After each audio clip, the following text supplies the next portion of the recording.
ہمارے آقا و مولا حضور پرنور شافع یوم النشور صلی اللہ تعالیٰ علیہ وآلہ وبارک وسلم کی تشریف آوری کا جناب آدم علیہ نبینا علیہ الصلوۃ والسلام سے لے کر حضرت جناب عیسیٰ علیہ نبینا علیہ الصلوۃ والسلام تک سب نبیوں نے پیغام دیا کہ ایک نبی تشریف لانے والے ہیں۔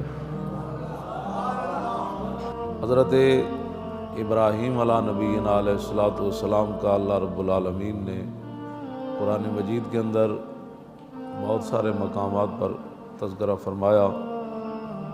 نبی علیہ الصلوۃ والسلام خود ایک دن اپنے کاشانہ اقدس سے مبارک گھر سے باہر تشریف لائے۔ عبداللہ بن عباس کہتے ہیں کہ صحابہ بیٹھے ہوئے تھے اور نبی علیہ الصلوۃ والسلام اس طریقے سے صحابہ کے سامنے آئے کہ حضور صحابہ کی باتیں سن رہے تھے، صحابہ حضور کو دیکھ نہیں رہے تھے۔ تو یتذاکرون، آپس میں صحابہ مذاکرہ کر رہے تھے، گفتگو کر رہے تھے آپس میں۔ ایک صحابی کہنے لگے ان اللہ اتخذ ابراہیم خلیلا، کہ جناب ابراہیم کو اللہ نے خلیل بنایا۔ وقال آخر، دوسرے کہنے لگے کہ موسیٰ کلم اللہ تکلیما، کہ موسیٰ وہ ہیں کہ جن سے اللہ نے گفتگو فرمائی۔ تیسرے کہنے لگے کہ عیسیٰ کلمۃ اللہ و روح، کہ عیسیٰ اللہ کا کلمہ ہے اور اللہ رب العالمین نے آپ کو بغیر باپ کے پیدا فرمایا۔ تیسرے کہنے لگے آدم اصطفیٰ اللہ، کہ آدم وہ ہیں جن کو اللہ رب العالمین نے چن لیا۔ تو فخرج علیہم رسول اللہ، جب صحابہ آپس کی گفتگو مکمل کر چکے تو حضور ان کے سامنے آ گئے صلی اللہ علیہ وسلم۔ وقال قد سمعت کلامکم وعجبکم، حضور نے فرمایا میں نے تمہاری گفتگو بھی سنی ہے اور تمہارا تعجب کرنا بھی سنا ہے کہ فلاں نبی کو اللہ نے یہ شان فرمایا۔ ابراہیم خلیل، ان ابراہیم خلیل اللہ وهو كذلك وموسیٰ نجی اللہ وهو كذلك وعیسیٰ کلمۃ روح وهو كذلك وآدم اصطفیٰ اللہ وهو كذلك۔ فرمایا بالکل اس بات میں کوئی شک نہیں کہ ابراہیم خلیل اللہ ہے، موسیٰ کلیم اللہ ہے، نجی اللہ ہے، اور عیسیٰ اللہ کا کلمہ بھی ہے اور روح بھی ہے، اور جناب آدم کو اللہ نے چن لیا۔ حضور نے فرمایا اس میں کوئی شک نہیں، الا وانا حبیب اللہ۔ لوگ کہتے ہیں جی میلاد کہاں لکھا؟ میں نے کہا حضور نے میلاد سارے نبیوں کا تذکرہ سننے کے بعد پھر حضور نے اپنی شان خود بیان فرمائی ہے۔ وہ تو کوئی جانور بھی خوش ہوئے۔ میں تو حیران ہوتا ہوں کہ لوگ میلاد شریف کے مہینے میں آ کر لوگوں کو دلیلیں مانگتے ہیں۔ میں نے کہا بے وقوف، حضور کی تشریف آوری پر تو جانور بھی خوش ہو گئے، درندے بھی خوش ہو گئے، پرندے بھی خوش ہو گئے، دریا بھی خوش ہو گئے، آگ بھی خوشی میں آ کر اس نے پانی کی شکل اختیار کر لی، ٹھنڈی ہو گئی نا، پانی کا کام ہے ٹھنڈا ہونا۔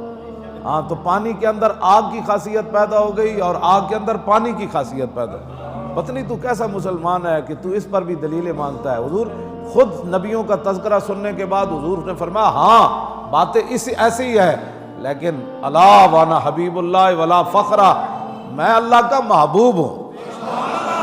ہاں وانا اول شافع وانا اول مشفع یوم القیامہ، فرمایا سب سے پہلے قیامت والے دن میں ہی شفاعت کروں گا اور سب سے پہلے میری ہی شفاعت کو قبول کیا جائے گا۔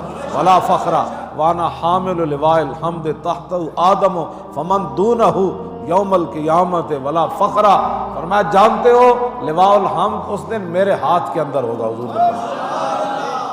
حضور نے فرمایا لواء الحمد میرے ہاتھ میں ہوگا اور اس جھنڈے کے نیچے جناب آدم سے لے کر جناب عیسیٰ تک سارے انبیاء بھی اس جھنڈے کے نیچے ہوں۔ اور میرے آقا نے فرمایا وانا اول من یحرک حلق الجنہ، فرمایا جانتے ہو سب سے پہلے جنت کا دروازہ میں کھٹکھٹاؤں گا۔ حضور نے فرمایا سب سے پہلے جنت کا دروازہ میں کھٹکھٹاؤں گا، فیفتح اللہ لی فیدخلنیہا ومعی فقراء المؤمنین، فرمایا اللہ رب العالمین اپنے دست قدرت سے خود دروازہ کھولے گا۔ فیفتح نہیں فرمایا کہ دروازہ کھل جائے گا، نانا اس کا فاعل بھی رب نے ذکر فرمایا، فیفتح اللہ لی، خود میں جب دروازہ کھٹکھٹاؤں گا نا تو رب العالمین خود جو ہے وہ اپنے دست قدرت سے وہ دروازہ کھولے گا۔ وہ جو نہ تھے تو کچھ نہ تھا، اور وہ جو نہ ہو جان ہے وہ جہان کی جان ہے تو جہان ہے۔ سب کچھ اللہ نے اپنے حبیب کے لیے بنایا، اور قیامت والے دن پھر فیدخلنیہا وما ہی فقراء المومنین۔ یہ بڑی عجیب بات ہے، دخل یدخل دخولا فهو داخل، اس کا معنی ہے ظاہر ہے مسجد کا دروازہ کھلا ہے تو وہاں کوئی بندہ تو نہیں نہ کھڑا، ہر بندے کو کہہ رہا ہو جناب آئیے آئیے نماز پڑھنے کے لیے آئیے۔ دروازہ جب کھل گیا تو جس کا دل کرے آئے۔ ہاں، دروازہ کھلا جو ہوا ہے تو ہم کسی کو خاص تو نہیں کہتے کہ آئیں جناب آپ بھی نماز پڑھ لیں، آپ بھی جمعہ پڑھ لیں۔ دروازہ کھلا ہے، جو آ رہا ہے نماز پڑھنے کے لیے آ جائے، لیکن اس کے اندر یہ نہیں ہے کہ حضور نے فرمایا جب دروازہ کھلے گا تو میں خود داخل ہو جاؤں گا، اس کا معنی یہ نہیں ہے۔ ادخل یدخل، ادخال کا معنی ہے داخل کرنا، اور دخل یدخل دخول کا معنی ہے خود بخود داخل ہو جانا۔ آپ جانتے ہیں نا مہمان آ رہے ہو تو بندہ دروازے پر کھڑا ہو جاتا ہے، کہتے ہیں تشریف لائیے جی، کہتے ہیں نا تشریف لائیے جی، تشریف لائیے جی۔ تو یہ عجیب بات ہے، حضور نے فرمایا فیفتح اللہ لی فیدخلنیہا معی فقراء المومنین۔ حضور نے فرمایا جب رب العالمین اپنے دست قدرت سے دروازہ کھولے گا نا، اور پھر خود ہی فرمائے گا میرے حبیب یہ آپ کے لیے بنی ہے، تشریف لائیے۔